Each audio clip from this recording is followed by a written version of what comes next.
안녕하십니까. 한국지방행정연구원의 박순기입니다. 같이 연구를 진행한 우리 지역발전위원회 박선익 과장님의 발표는 제가 좀 빨리 끝내고 연달아서 듣도록 하겠습니다.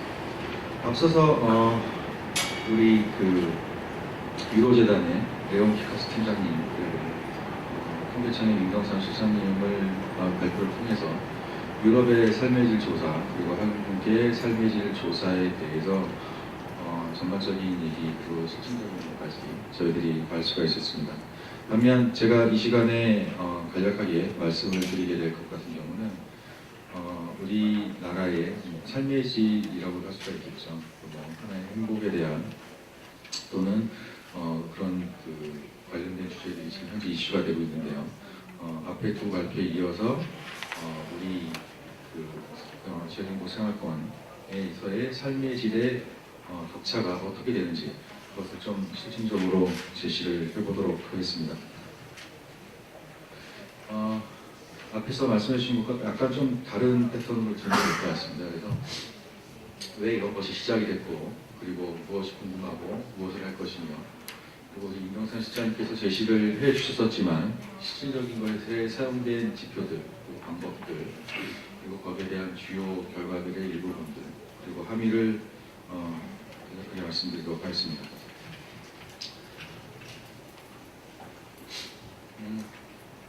아시다시피 지금 저성장 시대에 직면해 있는 것이 지금 우리나라를 포함한 우리나라의 시점이라고 할 수가 있겠습니다. 더불어서 여기서 약간 좀 저희가 고려를 하지 않은 것 같은 경우는 보통 저성장 외에 저출산 고령화 이런 걸 하고 있지만 지금 저희가 생산에서 하나의 생산 측면에만 있다가 저희가 이제 행복이란 또는 이제 삶의 질이라는 것을 이제 보게 되는 그런 측면을 고려하기 때문에 하나의 저성장이 저성장으로만 나타나는 것이 아니라 저성장으로 인해서 제시되고 있는 것과 같이 그리고 생산 그리고 일자리 창출 이런 것을 이제 끌어올리는 하나의 요인으로 역할을 하고 있는 것 같습니다. 기준 13년으로 해서 우리 현재 한국이 가지고 있는 이제 경제적 힘, 파워 같은 경우는 이제 세계 14위로 지금 제시가 되었습니다. 반면에 1위 한 것도 있습니다. 1위 한 것도 자살률 1위 여전히 계속 지키고 있는 것 같습니다. 그리고 심지어 우리 저출산, 그러니까 우리 출산율이 가장 낮은 국가 중에 하나로 지금 제시가 되고 있고요. 그렇기 때문에 장기적으로 봤을 때에는 일면 우리들이 인구론의 측면으로 봤을 때는 리셔플링 한다는 측면에 있어서는 긍정적인 효과를 제시도 할 수가 있겠으나 그것이 아니라 이제 성장론적인 관점에서 봤을 때에는 우리 저성장의 직면에 있을 뿐만 아니라 향후의 가용노동력을 충족시키지 못한다는 그런 단점으로 인해서 우리 생산 가능한 그런 가용자원들이 이제 줄어든다는 것에 줄어들고 있는 것이 우리 현재 대한민국 현실이 아닌가라고 생각이 됩니다. 더불어서 2015년 기준 158개 기준에서의 우리 유엔의 월드 해피니스에서는 158개국 중에 47위를 하고 있습니다.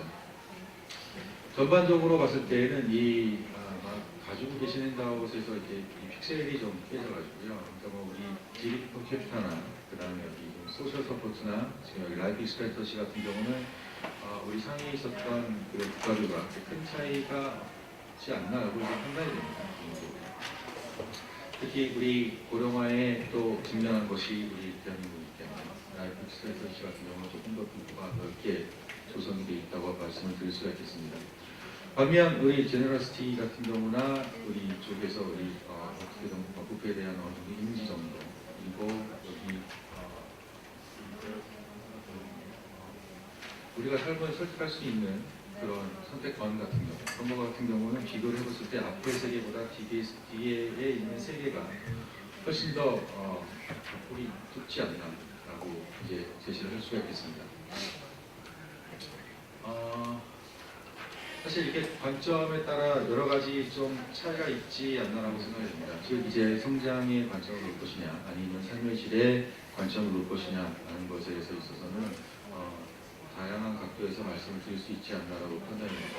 반면 지금까지는 우리가 제시드린 것과 같이 삶의 질의 변화, 즉 삶의 질이 어떻게 증가하느냐에 대한 고려 같은 경우는 크게 이루어지지 않은 것 같습니다. 최근 들어 우리 박근혜 정부가 들어오고 나서는 주민 수요, 주민 만족형, 행복 또는 삶의 질, 증대 이런 거에 대한 초점을 많이 맞춰준 거라고 이제 판단이 됩니다. 하면 자료를 찾아보시면 이제 아실 수가 있겠으나 우리 보통 우리 지역 경제력, 그다음 경쟁력 이런 거에 대한 연구는 기존에 우리나라에서 많이 해왔음에도 불구하고 실질적으로 주민에 대한 삶의 질에 대한 것은 꼭 부족하지 않았나라고 생각이 됩니다. 여러 가지 이유가 있겠으나 거기에 대한 것들은 우리 성장의 관점을 두게 된다면 기관 산업이나 우리 중공업 같은 경우에 대한 포커스가 맞춰졌던 우리 과거 우리 전략들에 기초하고 있지 않나라고 생각이 됩니다. 따라서 지금 현재 같은 경우는 우리가 실질적으로 생활 만족형 그리고 일자리 창출형 정책이 필요한 것이 현재 우리가 당연한 현실이라고 할 수가 있고요. 그에 대한 일환으로서 지역발전위원회에서는 우리 지역행복생활권이라는 그런 프로젝트를 이제 추진을 해왔습니다. 지금 현재도 추진을 해오고 있고요. 그 1차적인 성과가 올해 말쯤 제시가 될 것이라고 판단됩니다. 여기 밑에 핸드아웃에 제시가 된 것과 같이 여기 같은 경우 지역행복생활권에서는 다른 것보다도 주민 삶의 주민 만족도를 증대시키는, 즉 증대를 시키되 그것을 연계형 사업에 의해서 사업을 공유함으로써 그를 통해서 만족도를 증대시키는 것에 포커스를 맞추고 있습니다. 또한 증명을 하신 분께서는 다음과 같이 해피니스 오퍼튜니티 파트너십 앤 에듀케이터라는 것을 통해서 잘 모르시는 분들은 아마 되게 찾기가 좀 힘들 수가 있겠으나 개개의 뜻이 다 함축되어 있는 것이 지역행복생활권이라고 할 수가 있겠습니다. 따라서 앞에서 발표해 주신 두 가지 발표와는 약간은 틀리게, 그렇다면 이것이 국가 레벨이 아니라 생활권 레벨로 축소시켜서 우리가 이것을 수치로 봤을 때는 어떻게 될 것이냐, 그것을 파악하기 위해서 일단 간략하게 지역행복생활권에 대해서 말씀을 하겠습니다. 즉 우리 지역행복생활권 같은 경우는 삶의 질을 높이고 그리고 우리 격차를 감소시키는 것에 목표를 두고 있습니다. 또한 다음과 같이 5개의 메인 주요 영역으로 나눠져 있고요. 이와 같은 이 5개 영역 플러스 기타 같은 경우로 구분을 함으로써 향후의 실질적인 연구를 진행을 하겠습니다. 즉 우리 인프라스트럭처, 그 다음에 일자리, 그 다음에 지역경제, 그 다음 교육과 이런 재능 있는 사람들에 대한 엄청 계획, 그 다음에 우리 문화생태, 복지, 그 다음에 의료까지 이 5개 영역으로 제시가 되고 있고요. 그리고 현재는 63개 지역행복생활권 사업이 추진되고 있습니다. 우리 수도권에는 8개 시범사업, 그리고 중추도시권 20개, 그 다음에 농어촌 21개, 그 다음에 도농연계 14개의 사업들이 진행을 하고 있습니다. 따라서 이 사업들, 현재 진행되고 있는 사업들에 대해서 지금 현재 총 487개의 사업이 진행되는데, 여기에 대해서 어떤 영역에 있어서 이 5개의 영역 플러스 알파, 즉 세이프티, 안전, 그리고 우리 지원, 행정 지원을 포함한 것을 포함해서 이 5개 영역의 사업 중에 많이 이제 추진되고 있는 주요 영역 같은 경우는 우리가 인프라스트럭처와 우리 여기 컬처 인터러시 파트에서 주요 사업들이 많이 추진되고 있는 것으로 나타났습니다.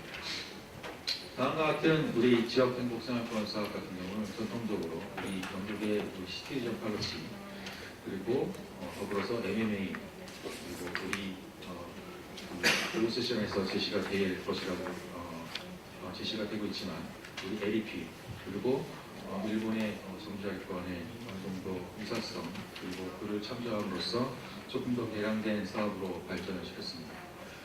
따라서 생활권과 우리 삶의 질을 연계를 하기 위해서는 다음과 같은 작업을 추진을 하였습니다. 즉 13년 말에 지역발전위원회와 우리 한국지방행정연구원은 다음과 같은 연구를 토대로 해서, 이 연구는 이제 대부분 앞전에서도 발표를 하셨었고 향후에도 나오는 그런 대표적인 그런 우리 주요 이제 선행 연구라고 할 수가 있겠습니다.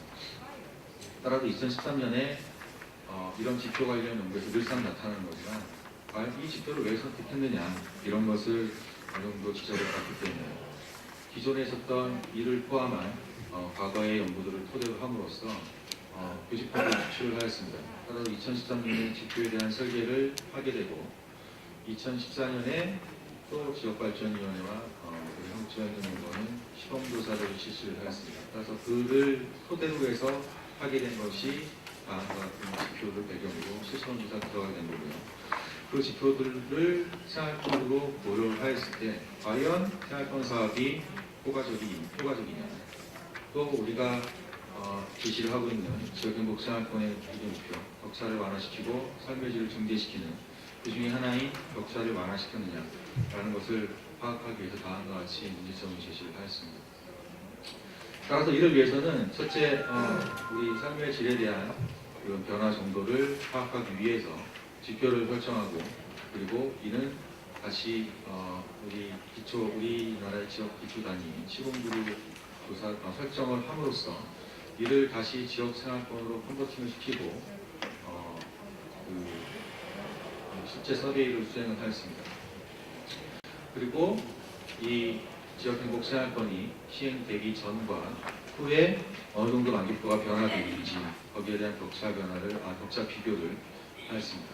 대상은 현재 63개이지만 그때 당시는 56개였기 때문에 2013년 기준 56개의 지역 행복 생활권 해당 우리 기초 같은 경우는 150개 지자체에 달하고 있습니다. 우리가 여기서 파악하게 된 자료 같은 경우는 우리 통계청에서 81개의 지표를 활용을 하셨다고 하셨으나 저희는 6개 영역 그리고 13개 부문 그리고 우리 객관 25개 주간 12개의 지표를 세부 지표를 활용을 하였습니다.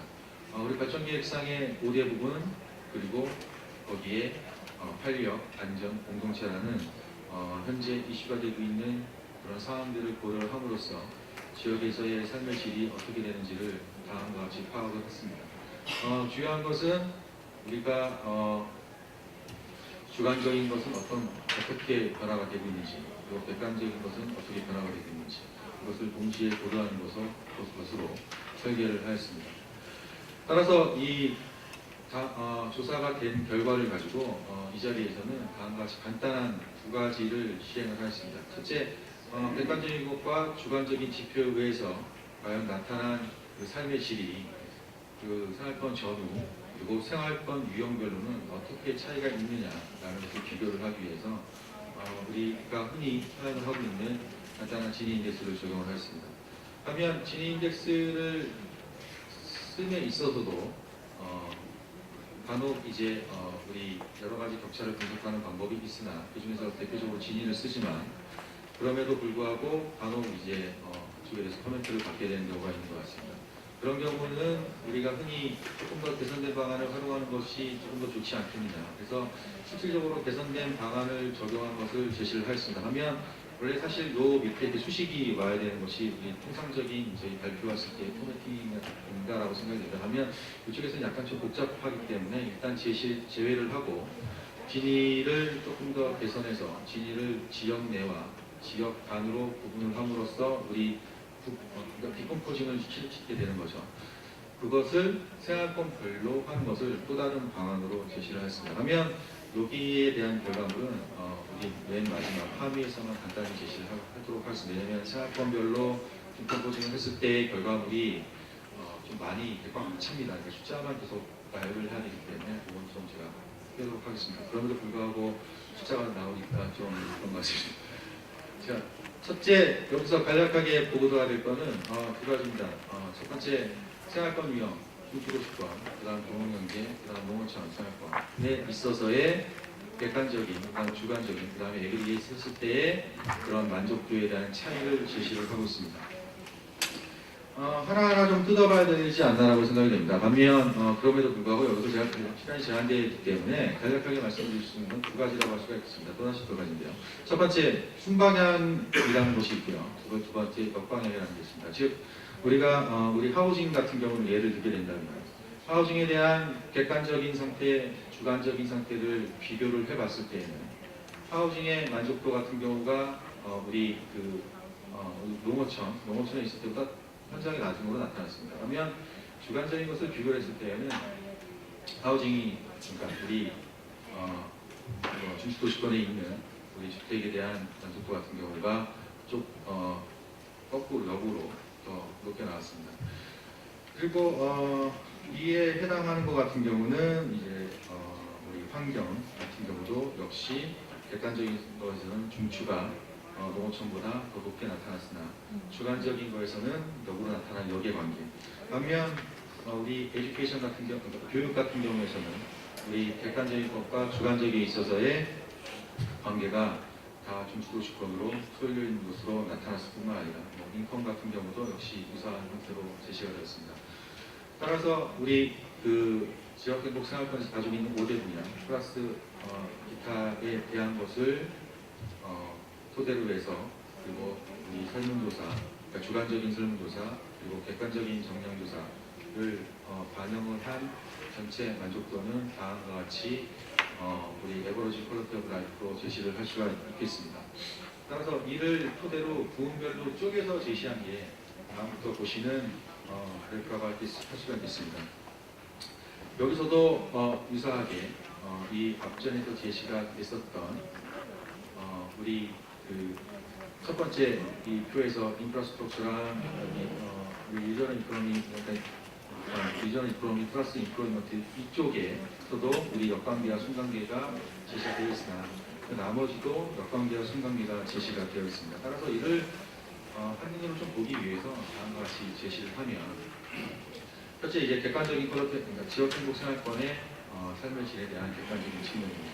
이것을 봤을 때에는 우리 컬처와 그다음 웰페어 같은 경우, 컬처와 웰페어 같은 경우에서는 농촌에서의 객관적인 삶의 만족이 더 높은 것으로 제시가 되었습니다. 이 같은 경우는 우리가 흔히 얘기하는 이제 바다 공급이 이루어졌다는 측면으로 저희가 고려할 수 있을 것 같고요.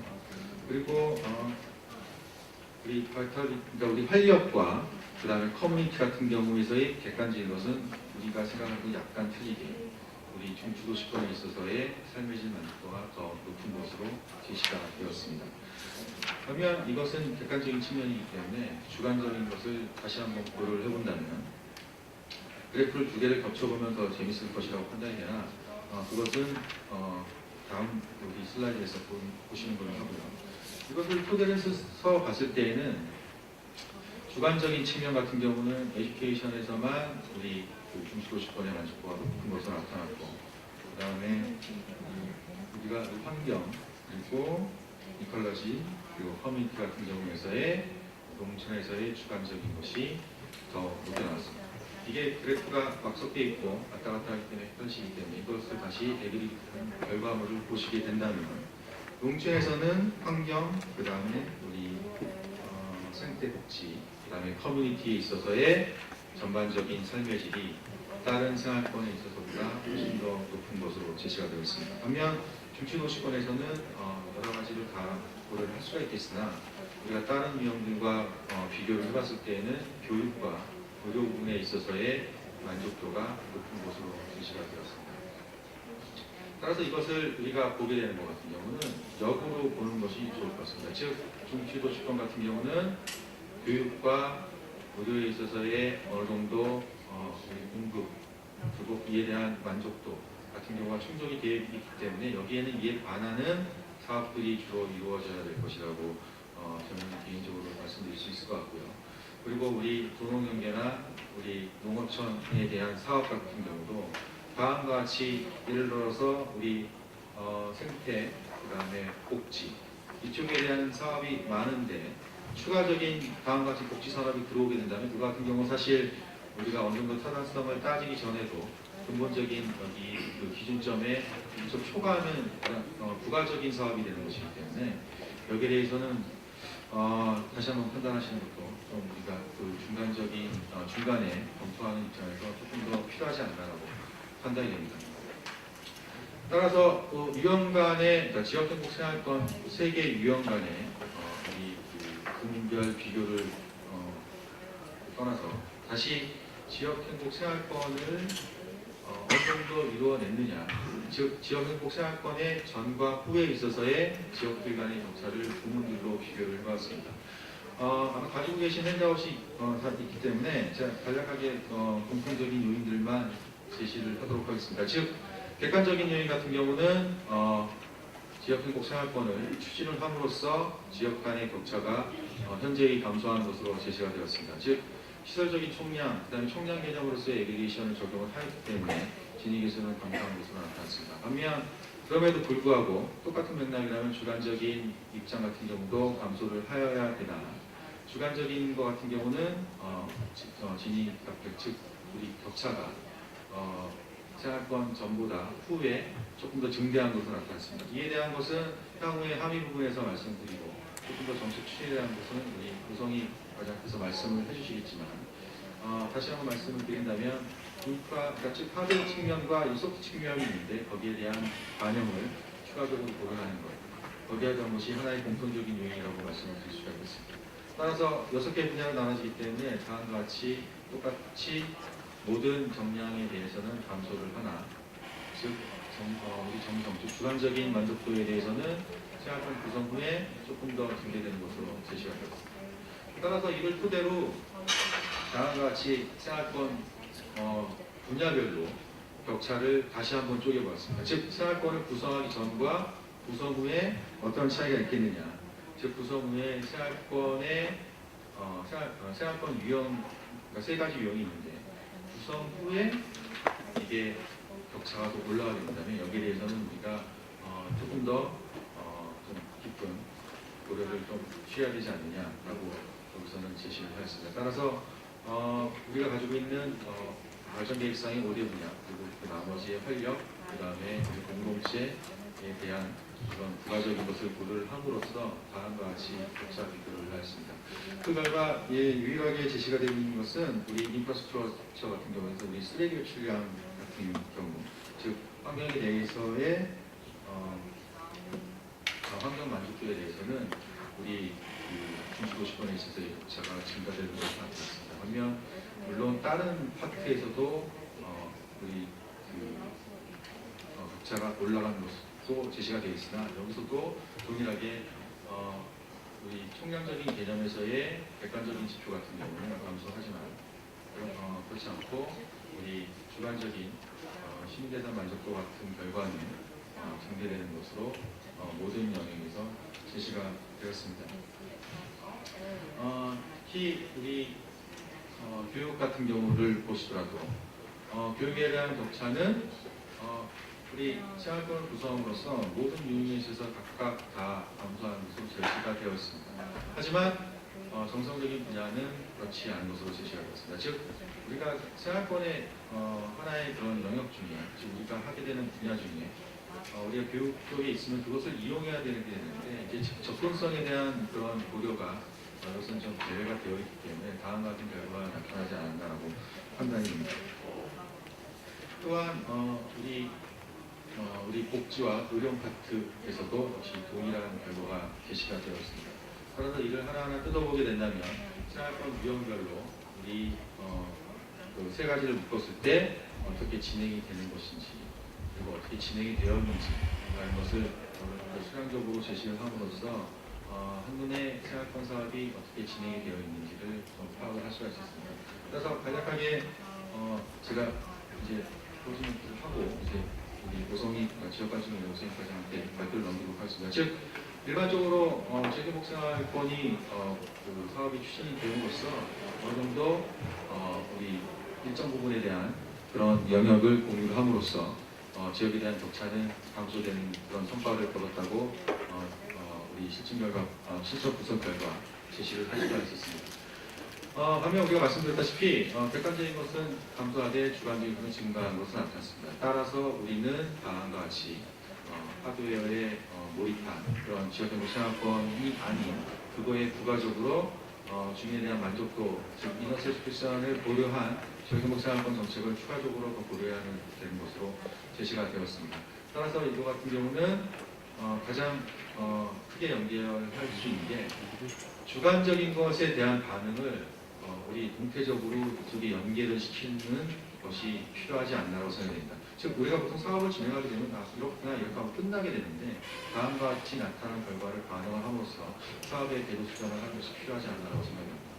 또한 우리 목적에서 말씀드렸던 진위 외에 다금의 디컴포지션을 고려해야 되는 이유 같은 경우는 과연 우리가 격차의 아웃라이어가 무엇인지를 파악을 함으로써 그 아웃라이어에 대한 진단이 들어가야 된다고 우리는 다음과 같은 조사에 대한 분석 결과 다음과 같은 의미를 제시할 수가 있겠습니다. 즉 아까도 말씀드렸던 이미 기공급되어 있는 걸 추가 공급했다는 건 그렇게 크게 효과가 없겠죠. 그렇기 때문에 여기에 대한 추가적인 그런 것이 좀 필요하지 않나라고 생각되고 그것이 말씀드렸던 디컴포즈를 하는 하나의 역할이지 않나라고 생각합니다. 따라서 우리 최종적으로 여기까지 말씀드리게 된다면 지역행복 생활권 즉 사업을 만들어내는 것에 대한 지금 포커스를 맞춘 것이 아니라 주민 삶을 증대시키기 위해서 나타난 즉 진위를 통해서 나타난 격차를 다시 한번 세분화했던 지금 여기에는 제시가 되어 있지 않으나 우리 다금의 격차분석에서 제시가 됐었던 것에 의하면 생활권 내 사업들에서 생활권 간 그리고 생활권 내에 격차를 유발시키는 유발 지역, 유발 사업들이 있습니다. 그렇다면 그 사업들을 발굴해냄으로써 거기에 대한 하나의 치료가 들어가게 되는 것이 우리 향후에 다음과 같은 자료를 활용할 수 있는 방안이지 않나라고 생각합니다. 생각했던 것보다 발표드리는 게 좀 길었습니다. 바로 이어서 우리 지역발전위의 우리 오성희 회장한테 발표 방문드리도록 하겠습니다.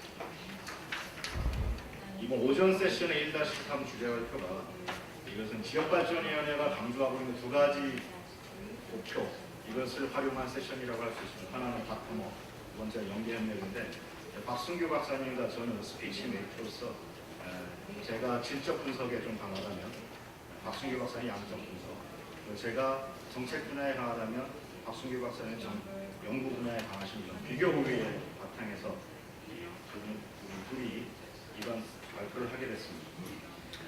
보통 이제 행복도 조사와 관련해서 항상 숨겨진 질문이 있습니다. 그것은 그래서 어떻다는 겁니까?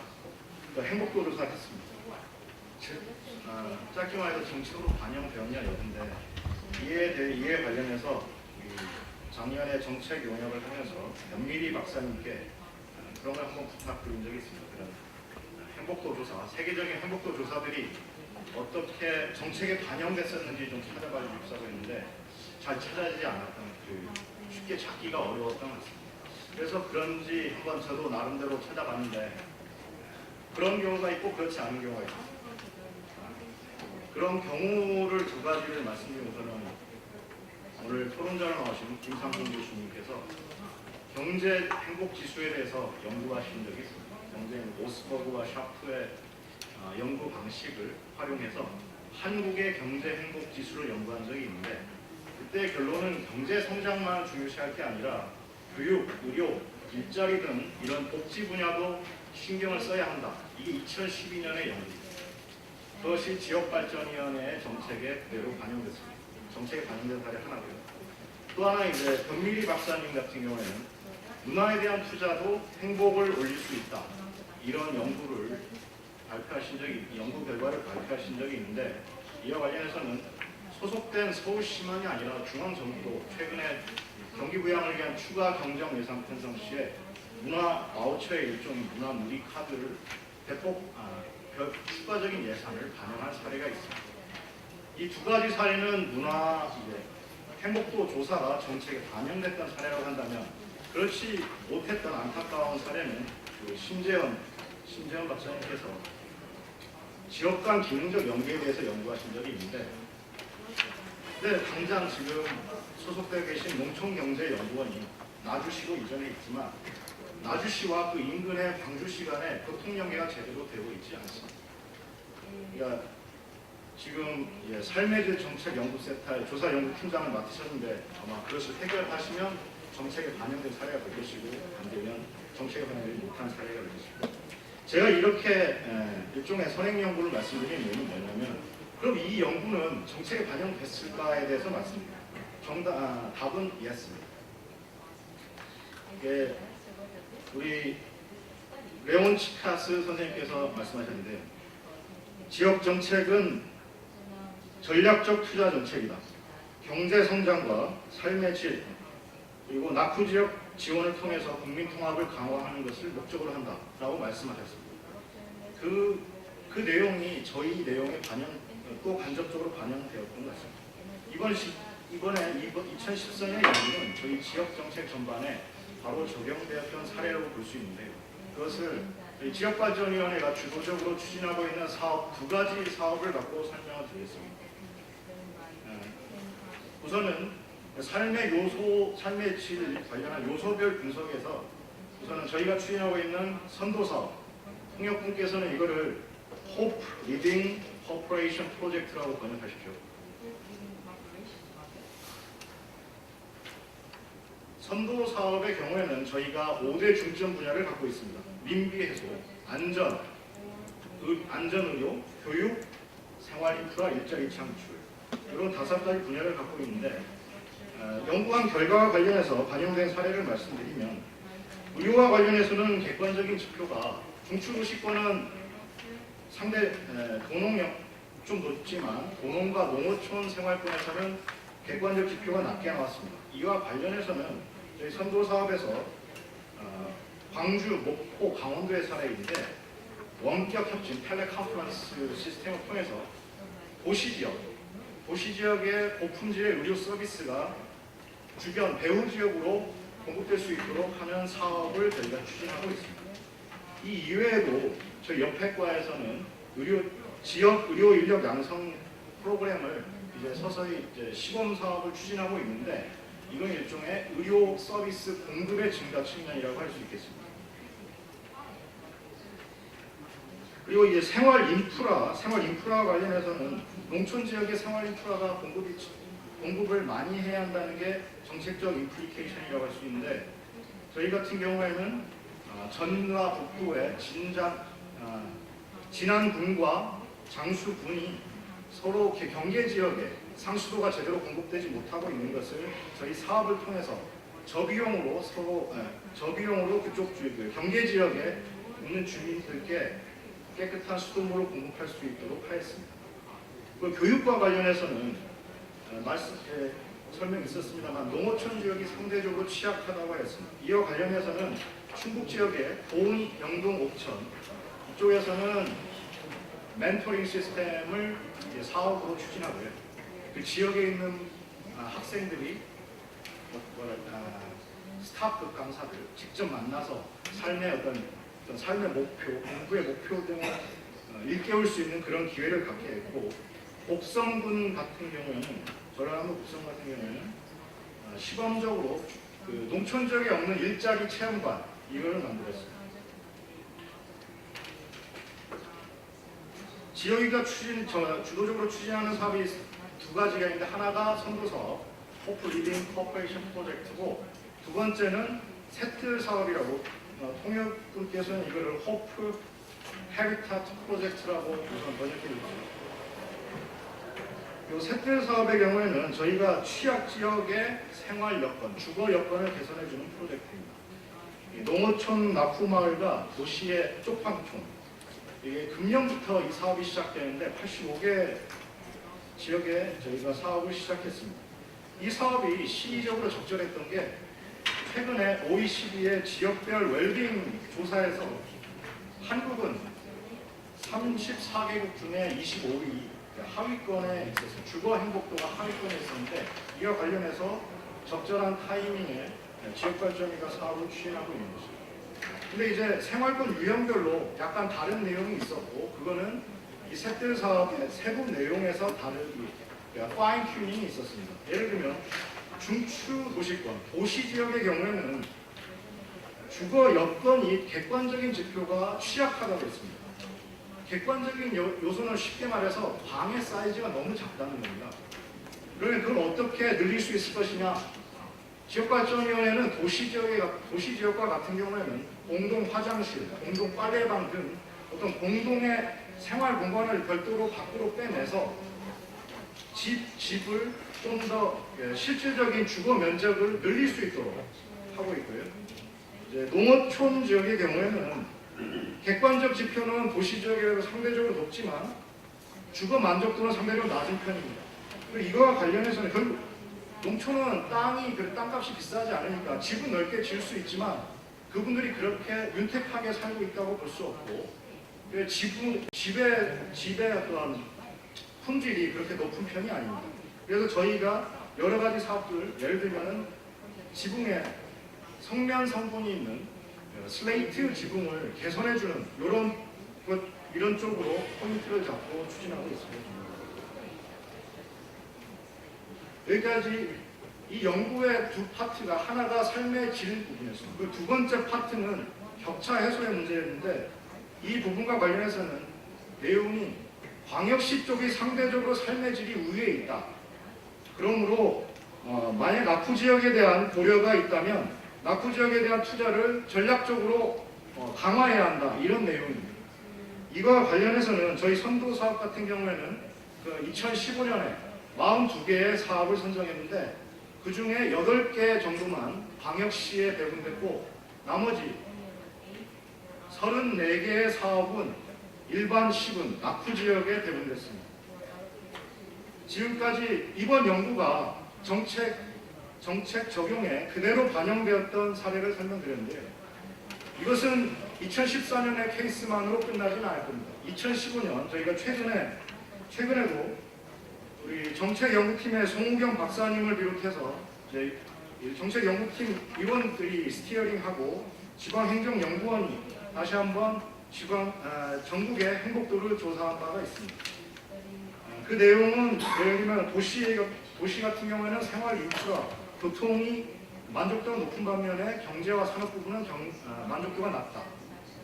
농촌 지역의 경우에는 환경과 안전에 대해서 만족도가 높지만 경제와 문화 면에는 만족도가 낮다. 이런 개괄적인 내용이 있는데 저희는 여기서 이번 2015년의 조사에서도 의미 있는 내용을 발췌해서 정책으로 반영할 예정입니다. 이상 발표를 마치겠습니다. 감사합니다.